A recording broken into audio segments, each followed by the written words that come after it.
හයි කොහොමද? ඔන්න මගේ YouTube channel එකට ඔයාලා ආදරයෙන් පිළිගන්නවා. මගේ අනුරාධපුර vlog එකේ day 2 එක තමයි මේ යන්නේ. එතකොට මේ පෙන්නන්නේ මම ඔයාලට ආනමඩුව town එක. මගේ අනුරාධපුර vlog එක බලපු අය දන්නවා. මං කොහොමද ගියේ කියලා. එතකොට ඒකේ day 2 එක තමයි මේ. vlog එක ටිකක් දිග වැඩි වෙන නිසා මම day 2 එකක් කරා. එතකොට අපි අද මේ යන්නේ ලස්සන පන්සලකට. ගොඩක් පරණ පන්සලකට යන්නේ. මම කවදාවත් ගිහිල්ලා නෑ. අහලත් නෑ. මම මේ නම අහලත් නෑ මේ පන්සලේ නම. එතකොට අපිට අර ඈත පේන අර ගල් පර්වතයක් වගේ පේනවා. අන්න එතන තමයි මේ පන්සල තියෙන්නේ. ඉතින් ඔයාලත් එන්න මාත් එක්ක යන්න. බලමු මේ පන්සල මොන වගේද කියලා. ගිහින් බලමු. පේනව නේද අර ලොකු ගලක් තියෙනවා. එතන තමයි පන්සල තියෙනවා කියන්නේ. අපි බලමු නේද ගිහිල්ලා කොයි වගේද කියලා.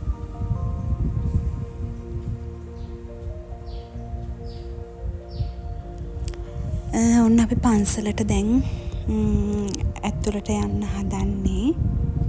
ඇත්තට මේක යද්දිම තේරෙනවා ගොඩක් පරණ ගතියක් වගේ තියෙනවා. පරණ පන්සලක්.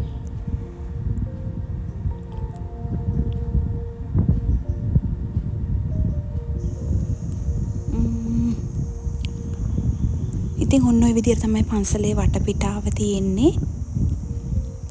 මේ පන්සලේ නම තමයි පරමාකන්ද විහාරය. මම දන්නේ ඔයාලා මීට කලින් අහලා තියෙනවද කියලා.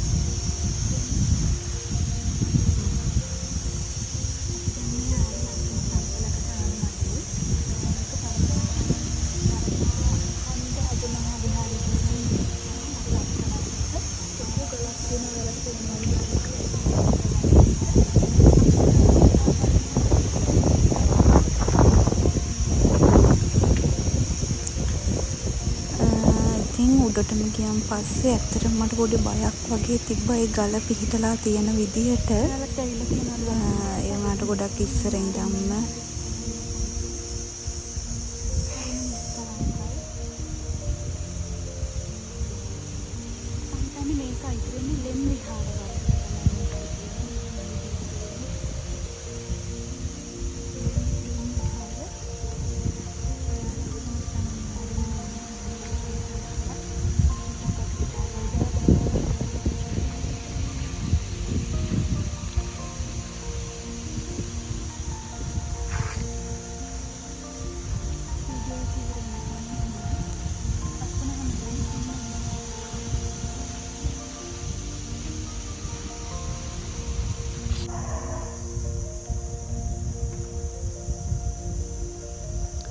මට සල්මලක් පූජා කරන්න ඕන නා.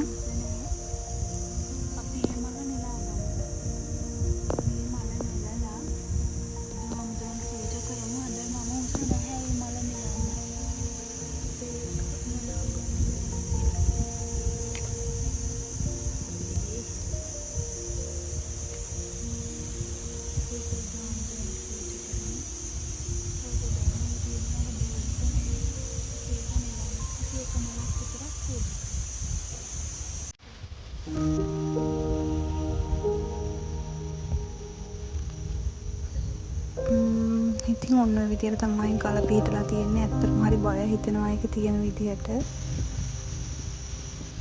ඉස්සෙල්ලාම මල පූජා කරලා ඉඳිමු බුදුහාමුදුරන්ට.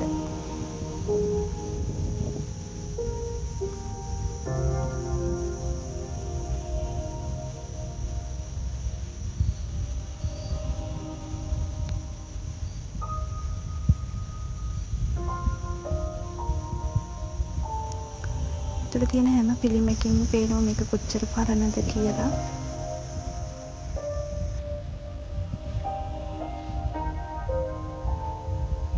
මේක තමයි විහාරගේ තිබුණු. ඒක නම් මං හිතන්නේ මෑත කාලේ හදපු විහාරගයක්.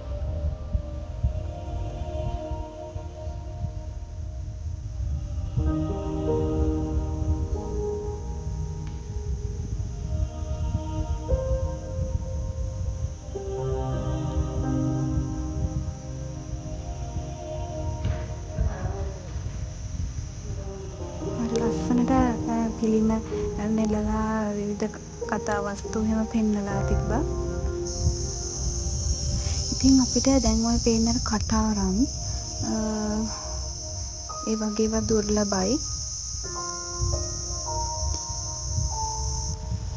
ඊට එහා පැත්තේ තියෙනවා මේ තමයි පරණ විහාරගේ. ඒක මේ බිත්ති වලින් හැම තැනින්ම ගොඩාක් පරණයි කියලා පේනවා. ඇතුලේ බුදු පිළිම ගොඩාක් තියෙනවා. යමු බලන්න ඔයාලටත් මම පෙන්නන්න. මුලින්ම ගියාම ඔය වගේ ලොකු බුදු පිළිමයක් තියෙනවා, සැතපෙන පිළිමයක්. මේ පිළිම මේ විහාරයේ තියෙන පිළිම මම හිතන්නේ එකම සම්ප්‍රදායකට වගේ හදපු බුදු පිළිම ටිකක් තියෙන්නේ.